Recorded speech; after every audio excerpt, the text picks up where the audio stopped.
Вечерна птица с мирис на кръв летеше безшумно с вятър в крилете. Сенки се мятаха, сякаш без тръв, а той се сниши и подуши травите. Вмиг аз съзря от старият бряст, свита на тока тихо скимтеше.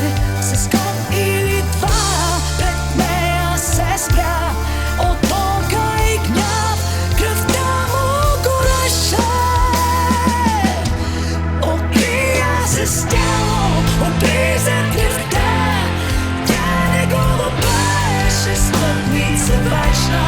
Очите й гаснеше с нов светлина и ставаше сякаш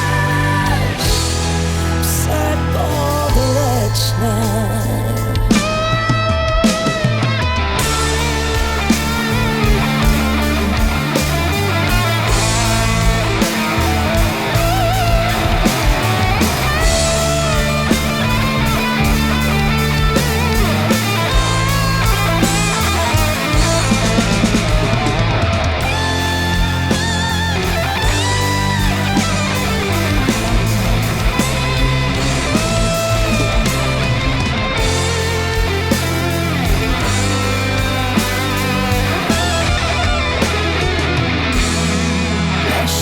Щупи стръкна нощта, той вдигна глава, свой безпощаден, изпратил без своята сродна душа.